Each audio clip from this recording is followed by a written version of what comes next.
विश्वनाथ भगवान की जय, महाकालेश्वर भगवान की जय, ओंकारेश्वर भगवान की जय, कुबेरेश्वर महादेव की जय।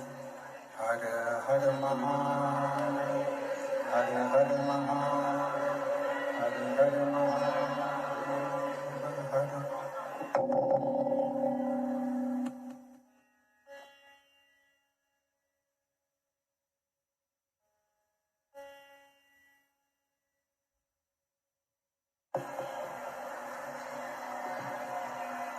भगवान देवादिदेव महादेव भगवान शिव जिनकी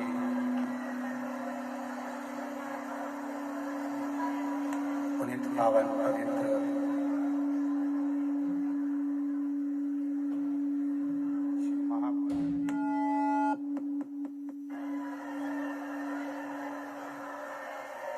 भगवान देवादिदेव महादेव की पवित्र पावन धरा त्रिवेणी का संगम, जहां बैठकर भगवान शिव की पवित्र पावन शिव महापुराण की कथा श्रवण करने का सौभाग्य बाबा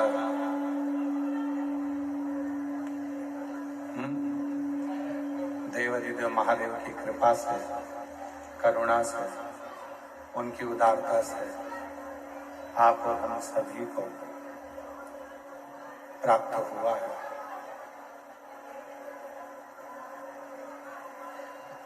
ये पवित्र श्रावण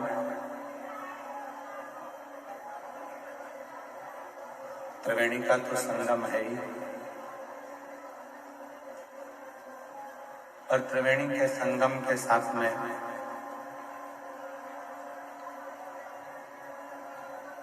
सतुआ बाबा जी की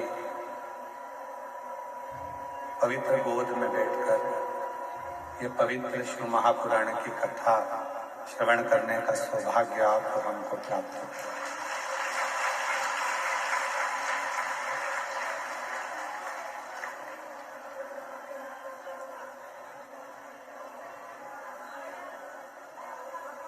सतुआ बाबा जी के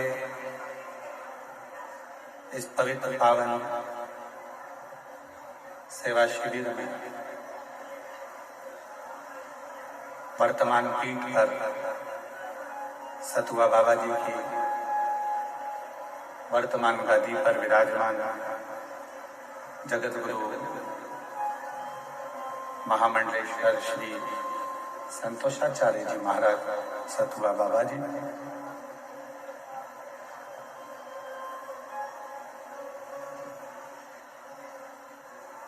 पता नहीं आप लोगों ने कौन सा जादू, हमने सुना है बाबा जादू करते हैं, पर हमें लगता है प्रयाग वालों ने सतुआ बाबा पे जादू कर रखा है।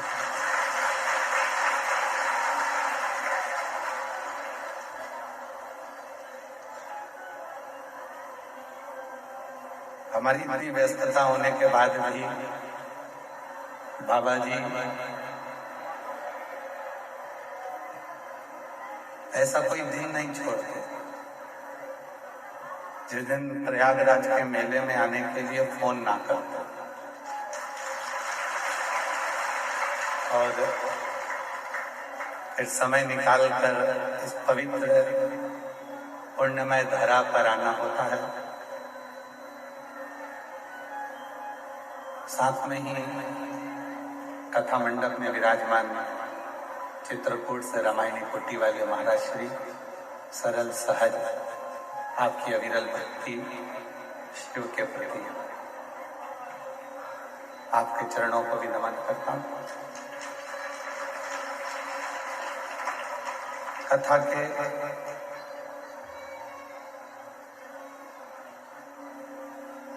के मुख्य यजमान श्रीमती सुमित्रा विजय दुबे जी,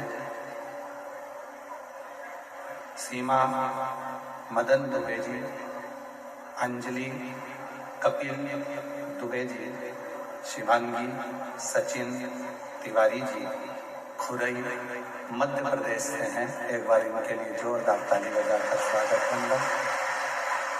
जहाँ बैठे हों यजमान परिवार खड़े हो जाए। यजमान कहीं बैठे हैं तो खड़े। बहुत बहुत साधुवाद आपको। एक बार सुमित्रा विजय दुबे जी के लिए, सीमा मदन दुबे जी के लिए, अंजलि कपिल दुबे जी के लिए, शिवांगी सचिन तिवारी जी के लिए, खुरई मध्य प्रदेश से पधारे हैं। एक बार जोरदार ताली बजाकर उनका साधुवाद, जिन्होंने इस पवित्र कथा का यजमान पद ग्रहण। एलईडी चालू करिए। एलईडी वाले पीछे की एलईडियां चालू करें।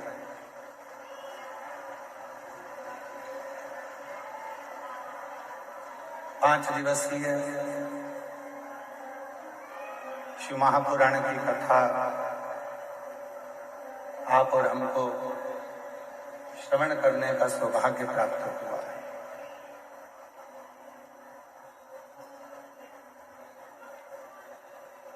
इन 5 दिनों में आप कितना ग्रहण कर सकते हैं ये आपके ऊपर निर्भर करता है।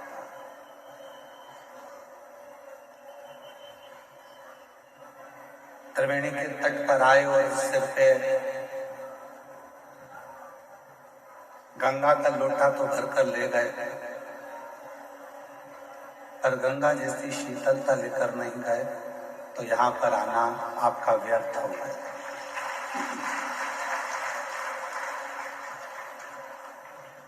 फिर यहाँ आना आपका व्यर्थ है। मूल है त्रिवेणी के संगम पर यदि आप आए हैं और त्रिवेणी के संगम पर यदि आप पहुंचे हैं, तो यहाँ से केवल त्रिवेणी का जल लेकर नहीं, ज्ञान भक्ति और वैराग्य को सांस लेकर। पीछे आवाज नहीं जा रही है, देखो सेट करो।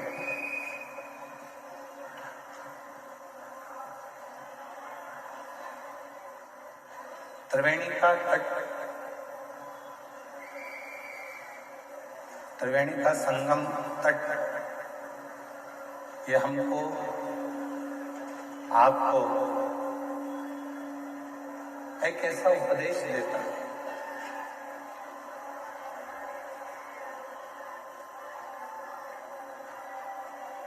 पीछे केवल पीछे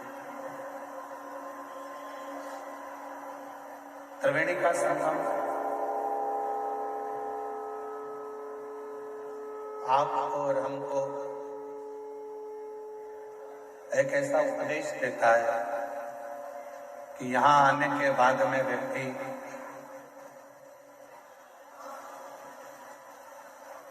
तीन चीजों को पवित्र कर कर जाता है।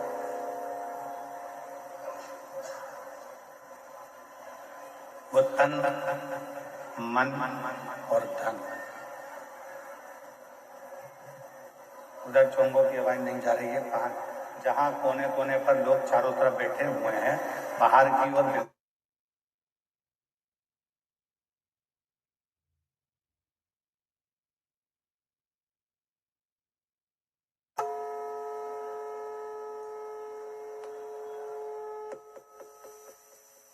त्रिवेणी का संगम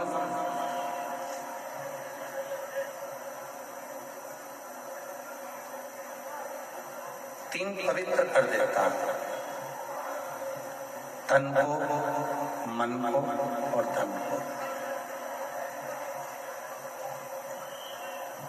यहां आने के बाद में आप केवल तन नहीं धो रहे,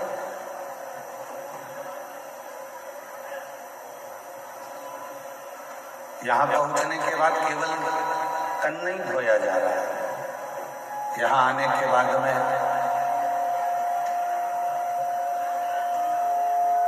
मन भी धोया जा रहा है और धन की शुद्धि भी हो रही है। स्पीकरों को बढ़ाइए, स्पीकरों को, जिससे उधर भी कोने मोने में आवाज सभी जगह पहुंचे। स्पीकर की आवाज कम आए। हाँ तो देखो उसको, क्यों नहीं आवाज जाए। तन, मन और धन की पवित्रता कहीं पर है तो वो त्रिवेणी के संगम पर, इस प्रयागराज की भूमि पर है, जहां व्यक्ति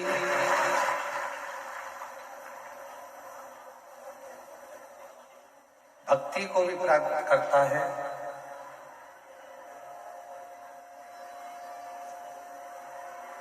मुक्ति को भी प्राप्त करता है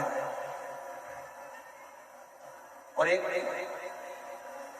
अलग से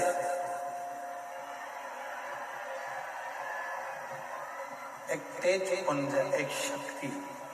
शंभो आशीष इधर बोलो, सब लोग परेशान हो रहे हैं। इधर अंदर का साउंड क्यों नहीं खुल रहा, कारण क्या है?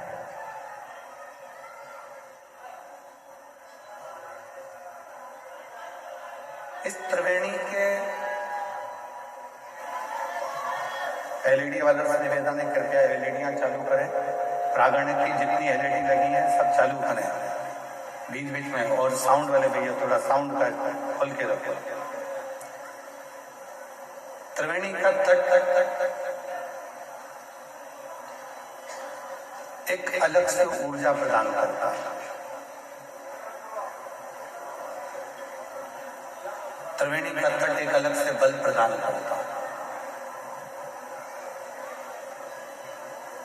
और हम फिर निवेदन करेंगे कि सारी दुनिया में आप शिव महापुराण की कथा को श्रवण करते हो और यदि त्रिवेणी के घाट पर बैठकर ये कथा सुनते हो तो तीन चीजें तो मेरा त्रिगुणाकार, त्रिकालदर्शी, त्रिनेत्रधारी, त्रिपुंडधारी, त्रिशूलधारी और त्रिनेत्रधारी भगवान आपको दे ही देगा। बोल बम का नारा है, सारी समस्या का हल श्री शिवाय। त्रिवेणी के संगम पर त्रिकालदर्शी, त्रिनेत्रधारी, त्रिपुंडधारी,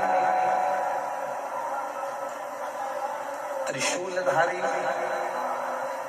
त्रिलोकी के नाथ देवाधिदेव महादेव की कथा सुनकर हम भी यहां से तीन चीजें लेकर जाएंगे।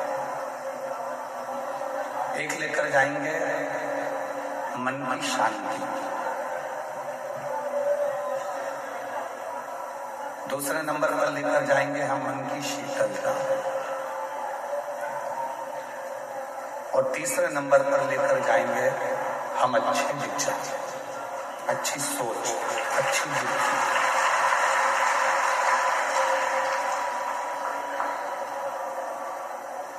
क्यों?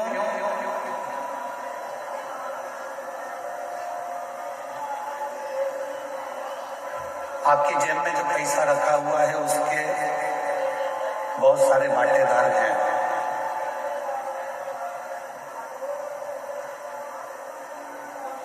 आपकी अलमारी में जो पैसा रखा हुआ है उसके भी बहुत सारे हिस्सेदार हैं।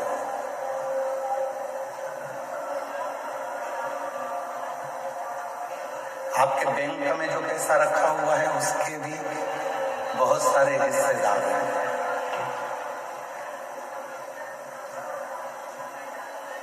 आपका प्लाट है उसके भी बहुत सारे हिस्सेदार हैं। आपका मकान है उसके भी बहुत सारे हिस्सेदार हैं।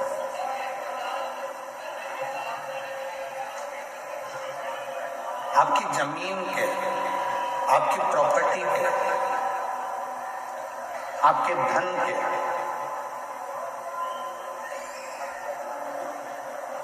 आपकी संपदा के, आपके स्वर्ण के, चांदी के, बर्तन के, कपड़े के बहुत सारे हिस्सेदार हैं।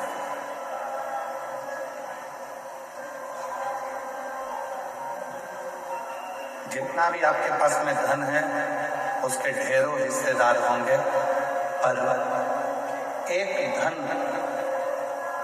हमारा खुद का होता है जिसका कोई हिस्सेदार नहीं।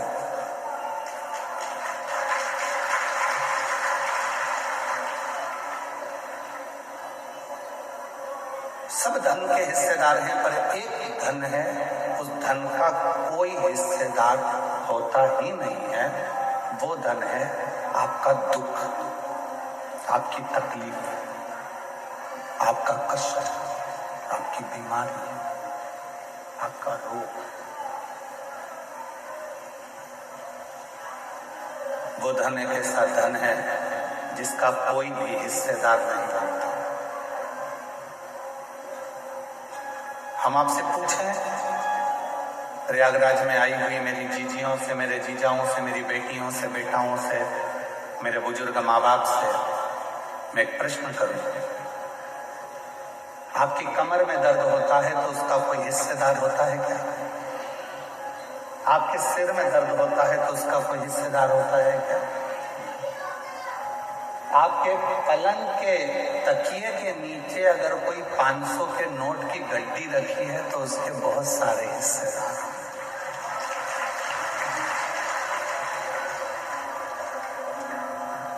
उसके हिस्सेदार हो सकते हैं, पर आपके दुख का कोई हिस्सेदार नहीं, कोई नहीं।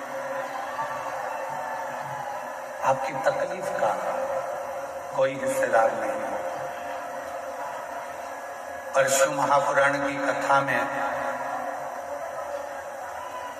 पार्वती खंड में उमा संहिता में भगवान शंकर ने पार्वती जी से कहा है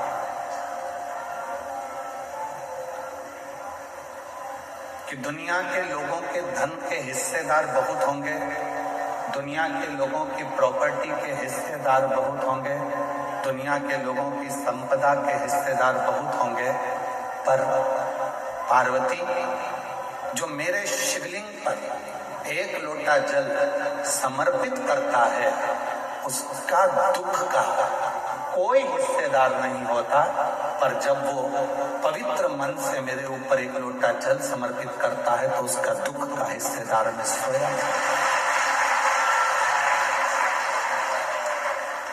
उसके दुख का कोई हिस्सेदार होगा तो वो शिव होगा।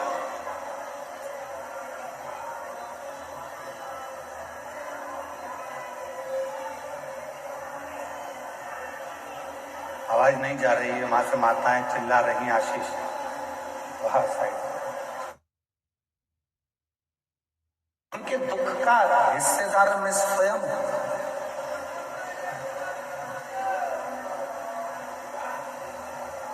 इनके एक आदमी को पीछे भेजो तो वो सुन लेगा वहां से।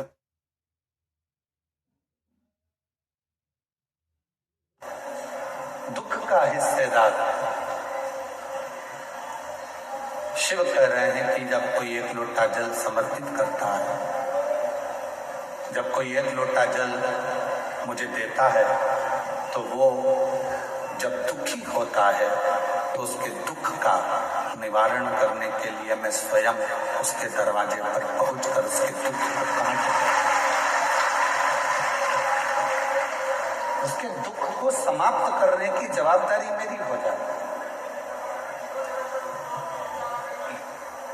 उसकी तकलीफों को समाप्त करने की जवाबदारी मेरी हो जाती है।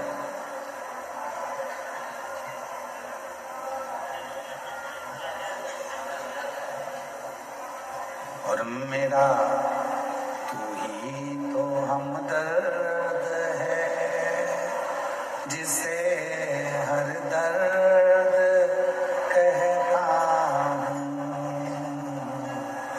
मेरा तू ही तो हमदर्द है, जिसे हर दर्द कहता हूँ।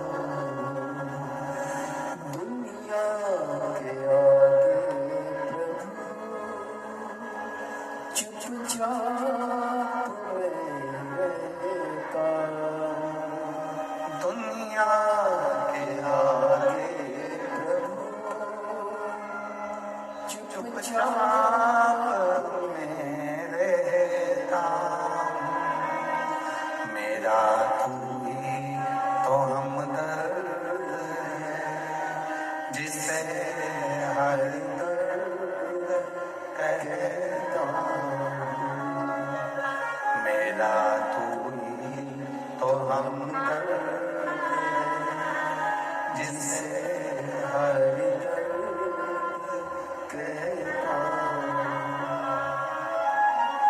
शिव से कहीं ऐसी कोई बात नहीं है जो तुम्हारी कट जाए।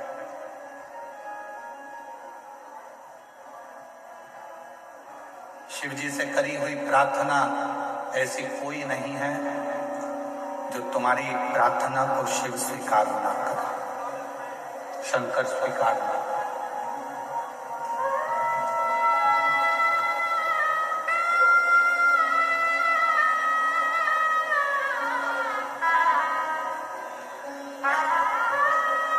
क्या चल रहा है अभी प्रयागराज में? 1 महीने का क्या चल रहा है? इसको कुंभ नहीं कहेंगे, इसको कहेंगे माघ मेला।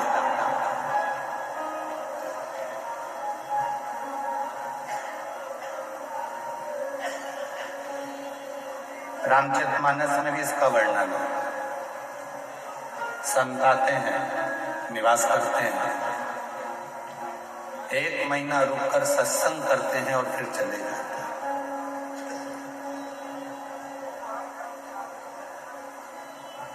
आप क्या करने आए हो?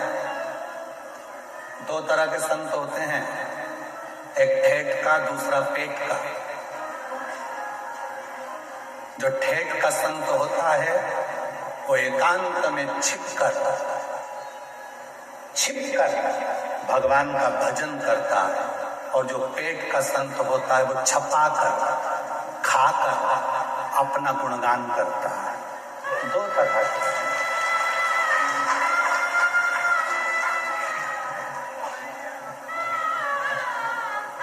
एक छपाकर खुश होता है, एक छिपकर खुश होता है।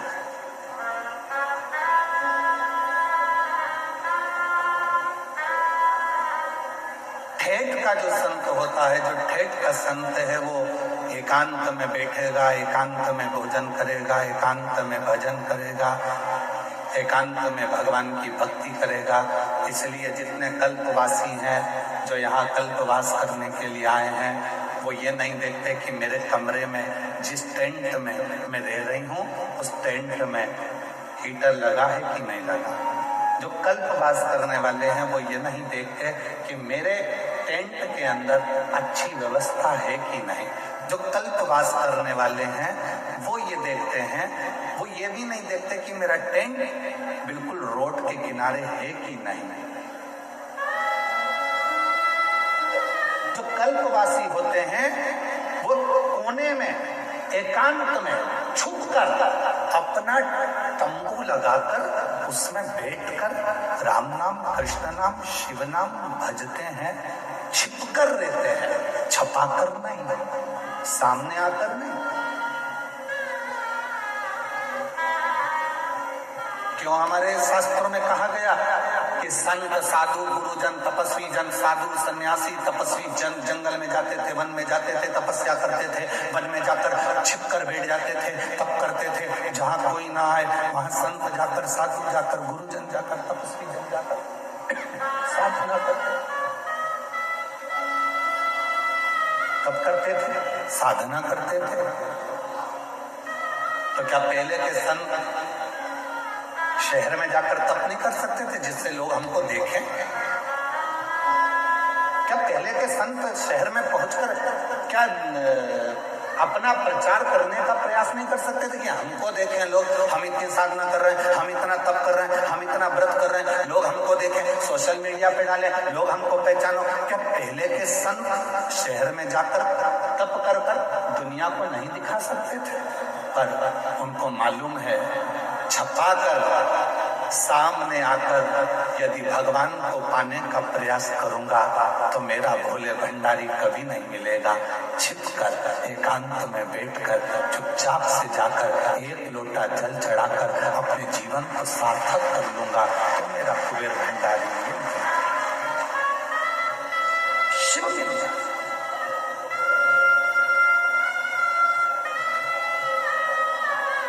कई लोग कहते हैं गुरुजी हम सवेरे सवेरे तैयार नहीं हो पाते और लोटा लेके मंदिर में पहुंच जाते हैं जल चढ़ाने, चलेगा क्या? हमने कहा चलेगा। तो कहा हम लोटा लेके जैसे मंदिर में जाते हैं तो पंडित जी कहते हैं कि बताओ, लोटे को साफ भी नहीं करा, गंदा लेकर आ गए, काला काला हो रहा है और खुद भी तैयार नहीं हुई और आ गई एक लोटा जल चढ़ाने के लिए। तो हमारा निवेदन है, हाथ जोड़कर कह देना, मैं कितनी भी तैयार हो जाऊं, मेरा भोले बाबा मेरे ऊपर के रूप को नहीं देखता, मेरा भोले बाबा तो मेरा मन देखता।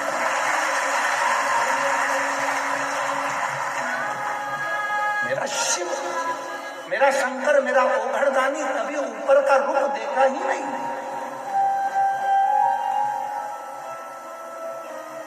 आप कितने सुंदर हो, उसको मतलब नहीं।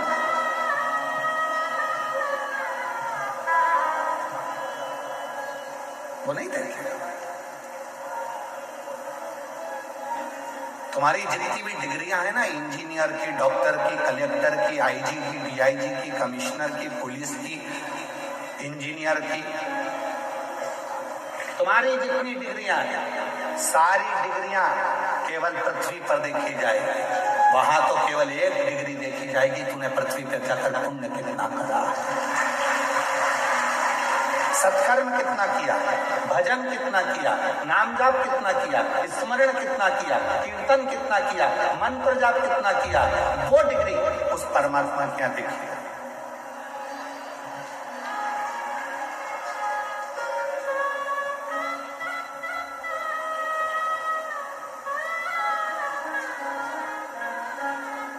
हम ईमानदारी की बात बोले, हम सतुआ बाबा के यहाँ कथा करने क्यों आते हैं?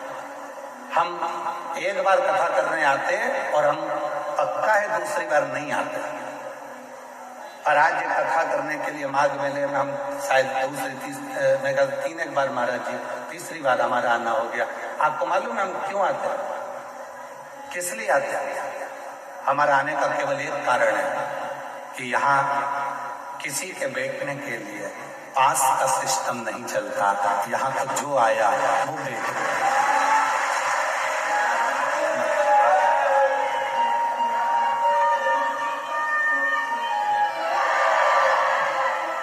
यहाँ हमारा आने का केवल एक कारण है कि यहाँ बहुत सारे बैरिकेड बनाकर, ये नहीं कि जिसने धन दिया वो आगे बैठेगा, जिसने कम दिया वो राइट में बैठेगा, और कम दिया तो वो लेफ्ट में बैठेगा। यहाँ तो महाराज जी के इस सतुआ बाबा जी के शिविर में कथा हो रही है, और मैं सतुआ बाबा जी संतोषाचार्य महाराज जी को, जगत गुरु संतोषाचार्य जी महाराज जी को धन्यवाद दूंगा कि उन्होंने चारों तरफ की टीनों को, जो चारों तरफ से बैरिकेड लगे थे, टीन लगी हुई थी, पंडाल एक अंदर की ओर यह आश्रम था, उन्होंने सब दूर की टीन को उखड़वा दिया और कह दिया जहां तक लोग बैठ सके हमको बैठ। यह धन की मूलता नहीं देखी गई कि तुमने पैसा दिया तो तुम आगे आकर बैठोगे, तुमने धन दिया तो तुम आगे आकर बैठोगे। यहाँ कोई बैरिकेड की सुविधा नहीं होती है, यहाँ पर कोई अलग से स्थान नहीं बनता कि तुम्हारे गले में पास दिया जाए और तुम पास लेकर फिर इस कथा में जाकर बैठो।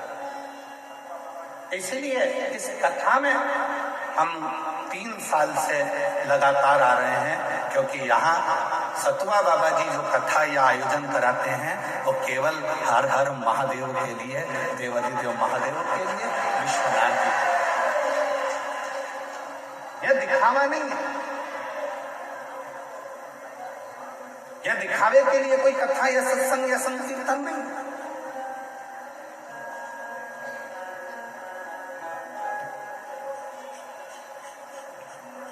यहाँ तो केवल आपकी अविरल भक्ति, आपका भजन, स्मरण, कीर्तन और मंत्र।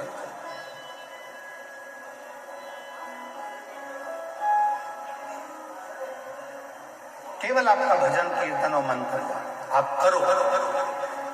5 दिन आप और हम हैं, निवेदन है इन 5 दिन में सतुआ बाबा जी के शिविर में आप जितनी देर बैठकर भजन कर सकते हैं उतना भजन करें। त्रिवेणी के संगम पर बैठकर जितना स्मरण कर सकते हैं करें। त्रिवेणी जितना करना।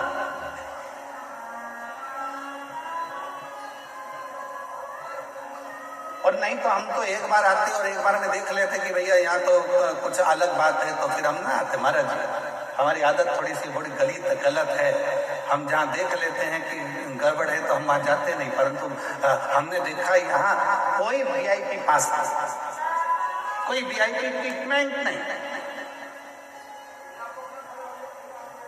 और आप लोग यहाँ पंडाल में रात्रि को रुके हो गए, आपसे किसी ने कहा कि 500 रुपए दो, जम के बोलो जरा। किसी ने आपसे कहा कि 1000 रुपए तो आगे बैठने का, कोई नहीं। इसीलिए हमारा मन सतुआ बाबा जी के इस शिविर की ओर हर साल खींच कर लेकर आ जाता है और यहाँ कथा महाराज ये भाव आप। और मैं आपको इस चीज के लिए धन्यवाद दूंगा, जितनी सरलता आप में इतने वर्षों में हम दर्शन कर रहे हैं, आपकी ये सरलता पूरी जिंदगी भर रहे और आपका स्नेह सत्संग, ये अविरल भक्ति, इसको भक्ति का, इसको विश्वास का, इसको भरोसा का, दृढ़ता। शिव क्या है? मेरे शंकर भगवान के यहाँ पर भगवान नारायण भी अगर आए हैं तो शिव जी के सम्मुख में आकर खड़े होकर लक्ष्मी जी भगवान नारायण से कहती हैं कि आप भगवान शंकर को कुछ देकर प्रसन्न कर लीजिए।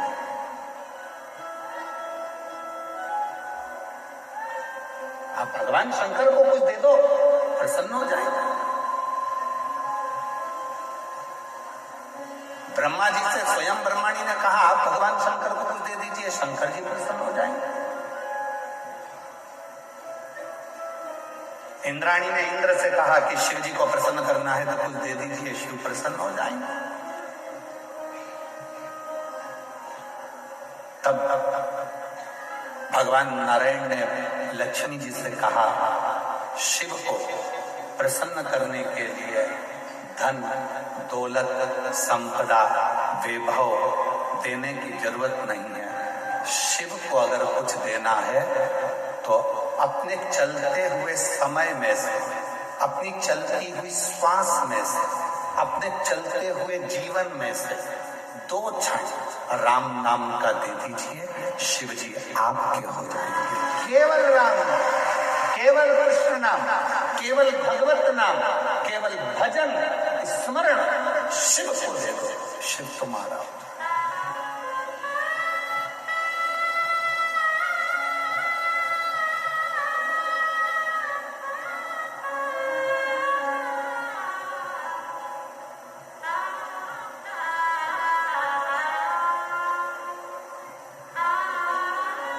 आज घूमने के लिए जाऊंगा सतवा बाबा जी आपके साथ में, मन है मेरा। पूरे प्रयाग में मुझे घूम कर देखना है कि कौन से करोड़पति सेठ ने यहाँ पर भंडारे खोल के रखे। मुझे पूरे माघ मेले में देखना है कि कौन से करोड़पति सेठ ने भंडारे खोल के रखे हैं। जो दुनिया के लोग कहते हैं साधु मांगता है, जो दुनिया के लोग कहते हैं संत मांगता है, जो दुनिया के लोग कहते हैं ब्राह्मण मांगता है, जो दुनिया के लोग कहते हैं सन्यासी मांगता है, उनको दिखाना है मुझे इस आस्था चैनल पर कि संत मांगता है तो कहाँ ले जाकर भक्तों को खिलाता है, वो दिखाने का प्रयास कर। यहाँ माघ मेले में कोई सेठों ने अपने अपने शिविर नहीं लगाए।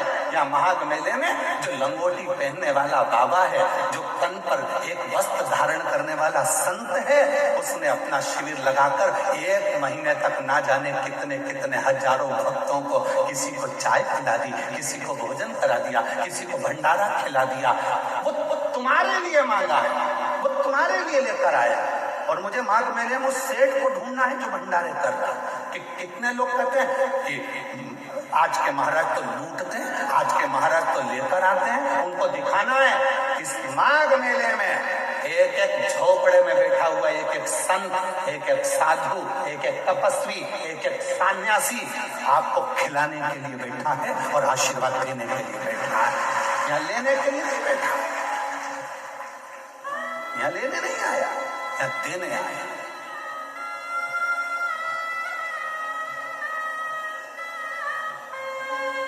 और कोई कोई कहते हैं बाबाओं के पास इतना माल कहां से आता है, क्योंकि बाबाओं के पास एक काम है, बाबा जितना देता है उतना ऊपर वाला उसको देता है। तुम देना चालू करो, बाबा जैसा तुम्हें भी देना चालू कर देगा। तुम संत नामदेव जी महाराज से कहा गया कि नामदेव जी महाराज एक बात बताओ, तुम्हारे झोपड़े में आग लग गई थी, तुम्हारा झोपड़ा जल गया था, तुम्हारा घर जल गया था, फिर रात भर में तुम्हारा घर बनाया किसने? तो एक काम करो, नामदेव जी ने कहा मेरे रिश्तेदार आए थे उन्होंने बना दिया, तो हमारा भी घर बनवा दो तुम्हारे रिश्तेदार से। तो नामदेव जी ने कहा लगाओ आग अपने घर में, तुम अपने घर में आग लगाओ, वो बनाकर जाएगा। तुम भी तो एक बार लुटाना प्रारंभ करो, देना प्रारंभ करो। जब दोनों हाथ से तुम देना प्रारंभ करोगे तो हजारों हाथ से वो देना तुम्हें प्रारंभ कर देगा। तुम देव को शिव को घड़दानी। लक्ष्मी जी कह रही हैं भगवान नारायण से कि शंकर जी को कुछ दे दो, शंकर जी आपको मिल लेंगे। ब्रह्माणी ब्रह्मा जी से करेंगे कि शिव जी को आप कुछ दे दो, शिव जी आप पे करुणा कर दें। इंद्राणी इंद्र से कह रही है कि आप शिव जी को कुछ दे दो। तब भगवान नारायण ने कहा शंकर भगवान को कुछ नहीं चाहिए, शिव जी तो केवल आपसे राम नाम मांगते हैं। जो राम नाम दे देता है शिव उसके पीछे पीछे चलना प्रारंभ कर देते हैं और शिव उस पर करुणा करना चाहिए।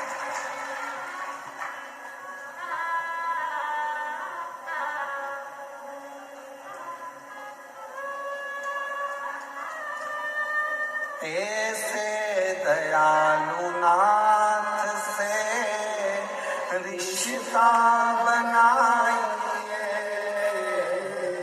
ऐसे दयालु नाथ से। मेरी जीजियों सबको आता है ना, आप सबको मालूम है हम हमारे भजन नहीं बदलते।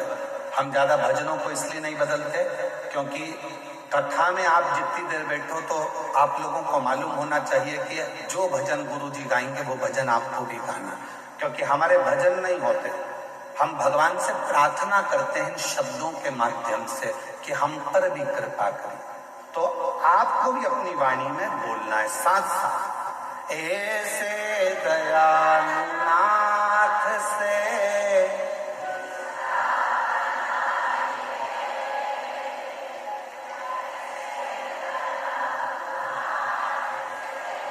रिश्ता बना मिलता रहेगा आपको जो कुछ भी चाहिए मिलता रहेगा आपको जो कुछ भी चाहिए मांगा है भोले वरदान एक मांगा है भोले से वरदान एक तेरी दया जब तक है जिंदगी तेरी दया जब तक है जिंदगी मांगा है भोलेनाथ से वरदान हमें बस एक वर दे दो अंतिम श्वास तक तेरी कृपा आखिरी सांस तक तू मिलता आए नहीं माघ मेले में 5 दिन की शिवपुराण सुनने के लिए मैं जानती हूँ कि मैं 1 महीना कल्पवास नहीं कर सकती, मेरे बच्चे छोटे, मैं 1 महीना माघ मेले में नहीं रह सकती क्योंकि मेरा परिवार बड़ा है। 1 महीना मैं बाबा इस माघ के मेले में कल्पवास नहीं कर सकती क्योंकि मैं घर में परिवार को लेकर चलने वाली हूँ। पर बाबा आज विश्वास से कहती हूँ 5 दिन भी अगर मैं इस पंडाल में बैठकर कथा सुनूं तो मेरे भोले बाबा, हे मेरी गंगा मैया, मेरी इस 5 दिन की रात्रि को कल्पवास की 1 महीने की रात्रि मान ले। इतना फल देना मुझको, मैं 5 दिन रहूंगी, 5 दिन तेरा भजन करूंगी और 5 दिन में मुझे विश्वास है तू मुझे खाली नहीं भेजेगा, मेरी झोली खुशियों से भरकर भेज देगा। मेरा विश्वास है, मेरा भरोसा है।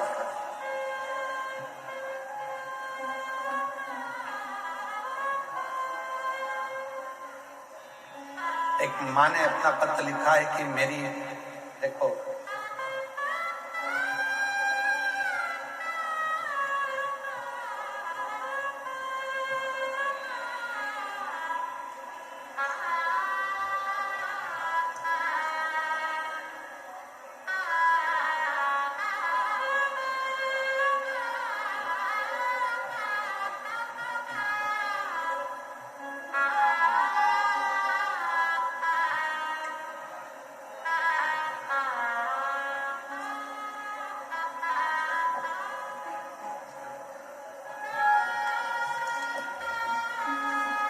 मेरा नाम नूतन सोनी है, मैं फतेहपुर जिले से आई हूँ। कहीं बैठी हो नूतन जी, आप ही हैं? ऐसा हाथ हिला दो एक बार, हाँ ऐसा हाथ हिला, ठीक है, आइए आइए एक बेलपत्र लेकर। मेरा नाम नूतन सोनी है, मैं फतेहपुर जिले से आई हूँ। मेरा मोबाइल नंबर ये है। श्री शिवाय नमस्ते।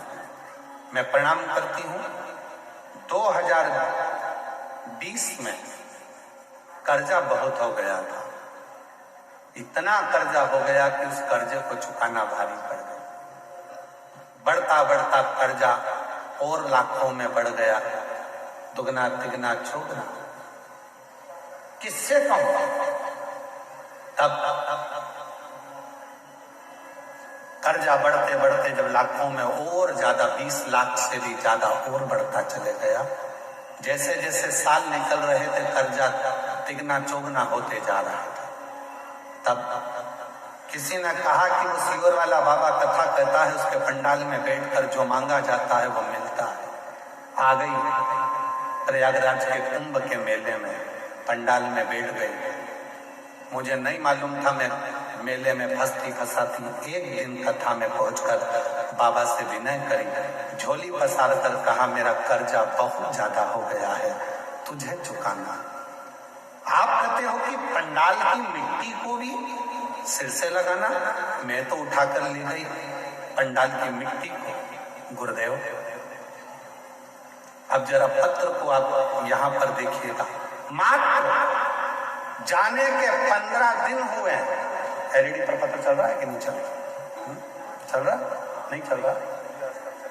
आस्था पे है, एलईडी पर नहीं चल रहा? ठीक है, कल चल जाएगा।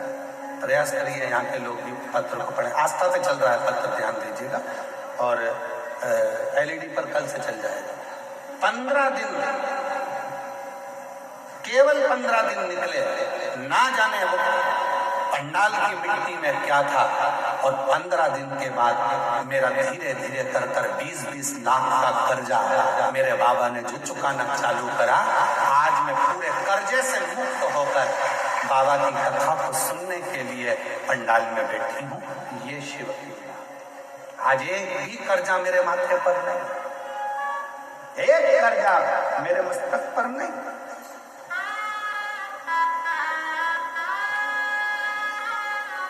कौन देगा तुमको 20 लाख रुपए? तुम्हारे रिश्तेदार दे देंगे तुमको 20 लाख रुपए? बोलो, जम के बोलो जरा। 5 लाख दे देंगे, 10 लाख दे देंगे, 25 लाख दे देंगे। कोई तुम्हारा कर्जा चुकाने वाला नहीं होगा। कर्जे में डुबाने वाले मिलेंगे पर कर्जा चुकाने वाला नहीं होगा। और याद रखना, कर्जा तुमने किया है तो चुकाना भी तुम्हें है, मेहनत तुम्हें करना है। सीवर वाला महाराज आकर तुमको करोड़ों की गड्डी नहीं देगा। सीवर वाला महाराज आकर तुम्हें कहीं से गड़ा हुआ हंडा निकाल कर नहीं देगा। मेहनत तुम्हें करना पड़ेगा, एक लोटा जल तुम्हें चढ़ाना पड़ेगा। और जब मेहनत और लगन और शिव की भक्ति, ये त्रिवेणी का संगम एक जगह पर होगा तो 15 दिन क्या, 5 दिन में भी कर्जा चुकाने की सामर्थ्यता तुमने बाबा दे। किसी बाबा के चक्कर में मत पड़ना कि कोई तुमको निकाल कर सोने का हंडा देगा। किसी बाबा के चक्कर में मत पड़ना कि कोई तुम्हारा दुख काट देगा। हाथ में खुजाल चली है तो तुम्हें खुजालना है, छींक तुम्हें आई है तो छींकना तुम्हें है, खांसी तुम्हें आई है तो खांसना तुम्हें है। उसी तरह कर्जा तुमने किया है तो चुकाना भी तुम्हें है। इसलिए मेहनत भी तुमको करना है, संघर्ष भी तुमको करना है, और साथ में शिव जी पर भरोसा भी तुम्हें करना है। शंकर पर भरोसा भी तुमको, कोई दूसरा रोते नहीं है बेटा, रो नहीं है। आंसू बचो, चले उठो उठो उठो, आंसू बचो, आंसू बचो, चले आंसू बचो। अच्छा खुश होकर जब तो बाबा ने तेरे सब कर दिया। आंसू बचो, आंसू बचो, आंसू बचो, आंसू बचो। अच्छी खुश होकर एक बार जोरदार ताली बजाओ। शिव कृपा ऐसे दयालुनाथ से रिश्ता बनाइए, ऐसे दयालुनाथ से रिश्ता बनाइए, मिलता रहेगा जो कुछ भी चाहिए, मिलता रहेगा आपको जो कुछ भी चाहिए। ऐसा करिश्मा होगा जो हुआ कभी नहीं, ऐसा करिश्मा होगा जो हुआ कभी नहीं। मांगा है भोलेनाथ से वरदान एक, मांगा है शंभुनाथ से वरदान एक। तेरी दया बनी है जब तक है जिंदगी, तेरी कृपा बनी है जब तक है जिंदगी। ये जीवन है। आए हो कथा सुनने के लिए, जहां जगह मिले वहां बैठकर, ये मत सोचना कि रोड है, रोड का किनारा है। तुम्हें जहां जगह मिले वहां बैठकर 2.5 घंटा 3 घंटा तो हम बोलते नहीं है कथा, फालतू की बात है कि हम 3 घंटा कथा बोलते हैं, नहीं, आधा घंटा तो आशीष बोलता है, 2.5 घंटे हम बोलते। और हम भी नहीं, वो बुलवाता है तो बोल। 2.5 घंटे की कथा में जितनी देर बैठो उतनी देर आप उस बाबा से अपने मन की लगन को जोड़ने का प्रयास करना। ये सोचना सियोर वाला बाबा कथा नहीं कह रहा, गंगा के घाट पर, त्रिवेणी के घाट पर मेरा ओघड़ दानी कुबेरेश्वर महादेव तुम्हारी झोली भरने के लिए आया है और भर कर जाएगा। इस विश्वास के साथ कथा को श्रवण दे देगा, क्या न देगा। किसकी सामर्थ्यता होगी? ये पत्र में लिख रही है वो बहन कि 15 दिन नहीं लगे, 15 दिन में मेरे लाखों लाखों का कर्जा चुका दिया। किसकी सामर्थ्यता होगी? कौन दे देगा लाख का? कौन सामर्थ्यता होगी? उस परमात्मा की कृपा होगी।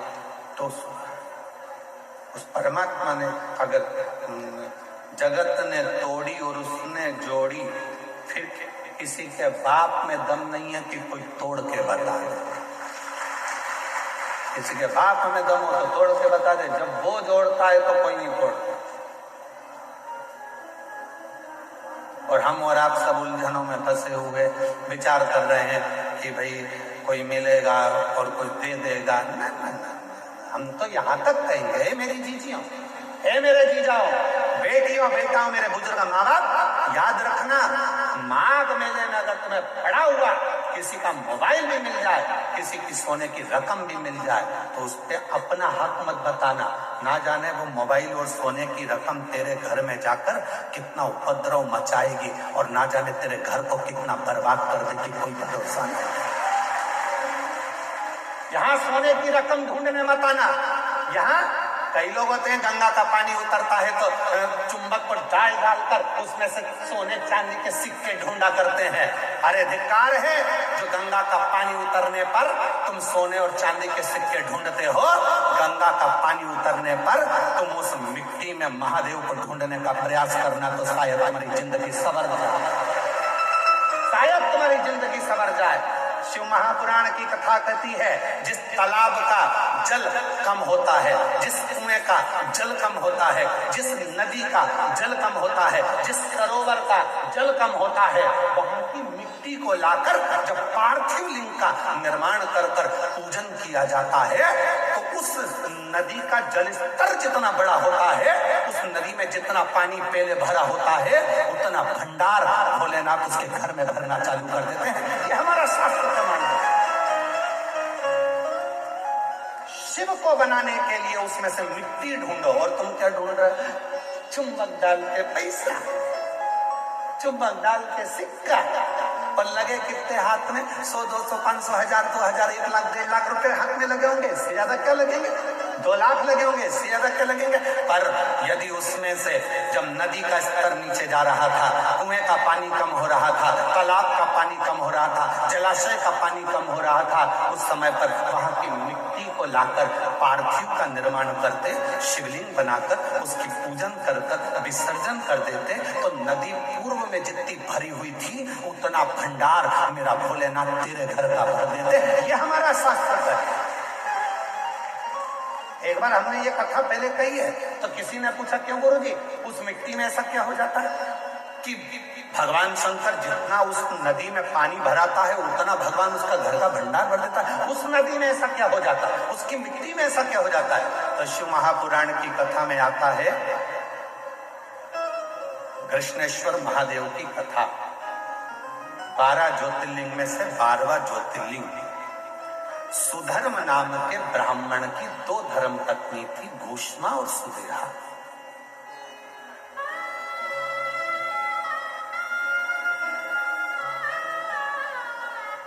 आप लोगों के मन में भी संशय होगा कि नदी का पानी उतरता है तो उसकी मिट्टी का शिवलिंग क्यों बनाया जाता है? उसका फल क्यों इतना कि भगवान का भंडार भर देता है? नदी, तालाब, बावड़ी, कुआं का पानी कम होता है तो उसकी मिट्टी को निकालकर उसका शिवलिंग बनाकर पूजन करने का फल क्या होता है? तो सुनो कृष्णेश्वर महादेव की कथा। सुधर्म नाम के ब्राह्मण की 2 धर्म पत्नियां थी, सुदेहा, भूष्मा। 2। सुदेहा के घर में संतान नहीं है, और घुष्मा के घर में एक बेटे ने जन्म लिया। बेटे ने जन्म लिया तो सुदेहा का मुख उतर गया, मेरे गर्भ से औलाद नहीं, और घुष्मा को औलाद हो गई।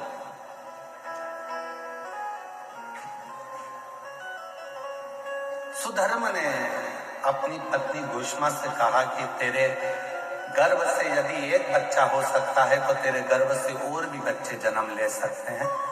तेरा जो बेटा है इस बेटे को तू सुदेहा को दे।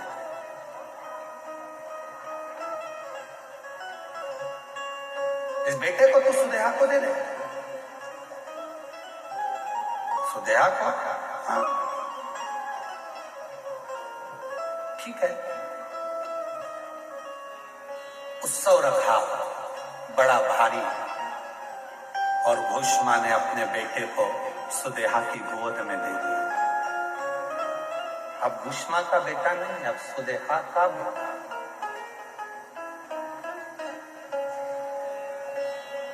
सुदेहा का बेटा। धीरे धीरे बच्चे को पाल पोस कर सुदेहा ने बड़ा किया। वो बच्चा जब बड़ा हो गया, उसका विवाह हो गया, बहू घर में आ गई। बहू आई तो बहू को मालूम पड़ा कि मेरी असली सास तो घुष्मा है। सुदेहा की गोद में मेरे पति को दिया गया, पर सास तो घुष्मा। अब वो सुदेहा को कम मानती है और घुष्मा को ज्यादा मानती है।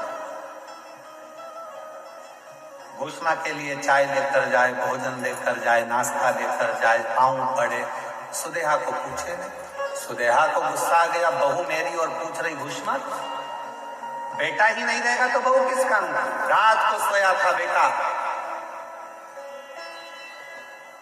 बहू गई थी मायके और बेटा सोया था। तभी सुदेहा ने अपने बेटे के तलवार से काट काट के टुकड़े कर दिए, कपड़े में बांध लिए, सिर पे पोटली रखी, तालाब में फेंका।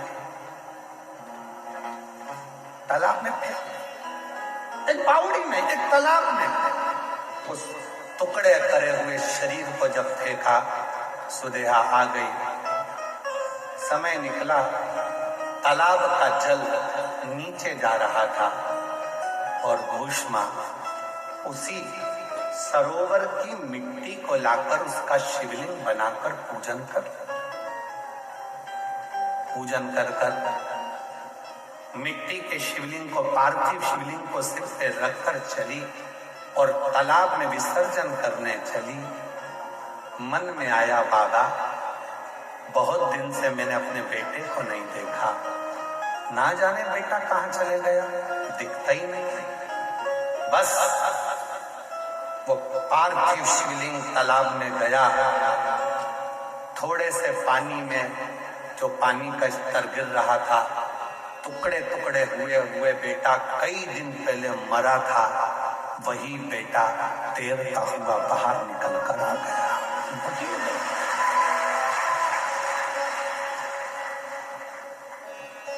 चीख पड़ी, मेरा बेटा और पानी में। मां से गले लगा, बेटा तू पानी में कैसे आ गया? पता नहीं, पर अंदर कोई बाबा था। दोनों पति पत्नी ने मेरी बहुत सेवा की। घुष्मा ने आवाज लगाकर कहा, बाबा मैं जानती हूं कोई दूसरा बाबा नहीं आ सकता, बाबा तो मेरा महादेव ही होगा। बाबा आओ दर्शन तो दो। तब मेरे भोलेनाथ निकल कर बाहर आए और कहा, घुष्मा जिस सरोवर में ना जाने कितने पार्थिव शिवलिंगों का निर्माण होकर विसर्जन हुआ, वो मिट्टी इस सरोवर में जमती चली गई और उसी मिट्टी के भाग से तूने मेरे शिवलिंग का निर्माण करा। तो जितने जितने पार्थिव लोगों ने पूर्व में बनाए थे, उन सब का कण कण मिलकर तूने मेरी आराधना करी, तो तेरा मरा हुआ बेटा भी जिंदा तुझे प्राप्त हो, जिंदा प्राप्त हो। बाबा मेरा मन है कि आप इस भूमि पर निवास करो। शिव जी ने कहा, तथास्तु। मैं तेरे नाम से कृष्णेश्वर महादेव के नाम से 12वें ज्योतिर्लिंग के रूप में इस पृथ्वी पर विराजमान हूं। 12वां ज्योतिर्लिंग का जो पूजन होता है, कृष्णेश्वर महादेव का जो पूजन होता है, कृष्णेश्वर महादेव की जो आराधना होती है, वो दुनिया के लोग जिस दिन समझ गए यहाँ जल का स्तर नदी का गिरा, गंगा जी थोड़ी खाली हुई, तुम चुंबक लेकर पहुंच गए, पैसा ढूंढने पहुंच गए, सोना ढूंढने पहुंच गए, चांदी ढूंढने पहुंच गए, नदी तालाब बावड़ी का स्तर गिरा, तुमने उसका पानी में सोना चांदी ढूंढा नहीं। जैसे ही नदी तालाब बावड़ी का पानी नीचे आए, उसकी मिट्टी को लाकर एक बार पार्थिव शिवलिंग का पूजन करो और आराधना करो। जैसे तेरी नदी का जल बढ़ता है, खूब बढ़ता है, ऐसे मेरे घर में भंडार भरना, सौभाग्य बढ़ना, संतान बढ़ना, वैभव बढ़ाना, तू कृपा करना।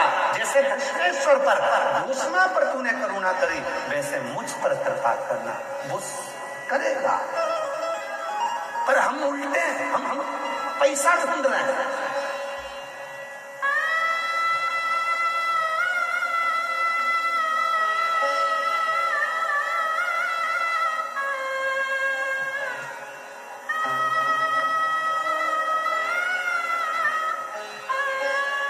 यहाँ दो तरह के लोग आते हैं गंगा का स्नान करने के लिए त्रिवेणी के घाट पर। एक हर हर गंगे करने आते हैं और एक सबको नंगे करने आते हैं।